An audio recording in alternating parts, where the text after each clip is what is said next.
அனைவருக்கும் வணக்கம். இன்றைக்கி தமிழக சூழ்நிலையை நம்ம கொஞ்சம் சிந்திச்சு பார்த்தோம் அப்படின்னா என்ன நடந்துகிட்டு இருக்குன்னா, எங்கே பார்த்தாலும் போராட்டங்களாக இருக்குது. போராட்டக்களமாகவே மாறிடுச்சு தமிழகம் அப்படின்னு சொல்லலாம். அந்த அளவுக்கு போராட்டங்கள் நடந்துகிட்டு இருக்குது. அரசு ஊழியர்கள் போராடி கொண்டிருக்கிறார்கள். எதுக்காக போராடுறாங்க அப்படின்னா அவங்க ஒன்றும் பெருசாக ஒன்றும் கேட்கல. இன்றைக்கு நடந்து கொண்டிருக்கிற ஆட்சியாளர்கள் 5 ஆண்டுகளுக்கு முன்பு தேர்தல் வாக்குறுதியாக என்ன தந்தார்களோ, என்ன கொடுத்தார்களோ, என்ன சொன்னார்களோ அதை நிறைவேற்றுங்கள் என்றுதான் போராடி கொண்டிருக்கிறார்கள். பெரிதாக எதுவுமே கேட்கவில்லை. அவர்களுக்கு இந்த அரசாங்கம் என்ன செய்தது? இன்றைக்கு ஒரு சினிமா படம் ஒன்று, திரைப்படம் ரிலீஸ் ஆகி போயிட்டு இருக்கு. ஆளுங்கட்சி சார்பாக தான் இருக்கு அந்த படம் அப்படின்றது எல்லாருக்குமே தெரியும். அந்த படத்தில் மையக்கரு சுருக்கமாக சொல்லிடுறேன். என்னென்னா, ஹிந்தி திணிப்புக்கு எதிராக தமிழகத்தில் அன்று போராட்டங்கள் வெடித்தது. அதை தடுத்து நிறுத்தினார்கள். இதுதான் மையக்கரு.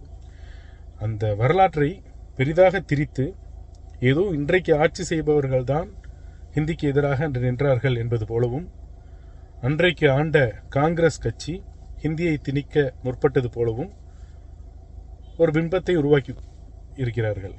இன்னும் சொல்லப்போனால் அவங்களோட கூட்டணி கட்சி தான் காங்கிரஸ். அவர்களை மிகவும் தரம் தாழ்ந்து குறை கூறி எடுக்கப்பட்ட படம் தான் அது.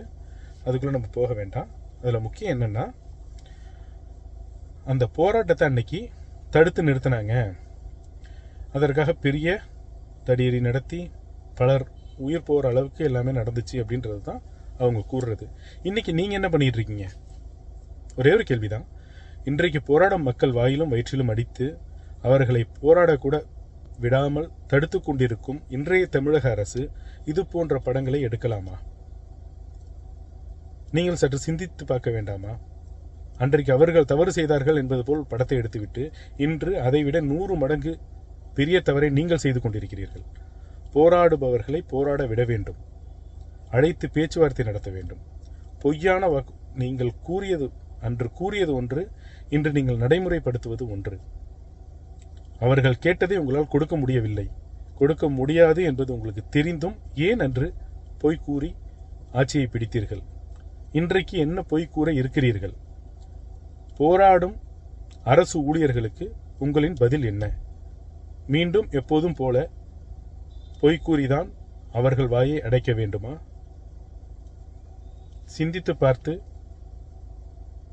வாக்களியுங்கள். நன்றி.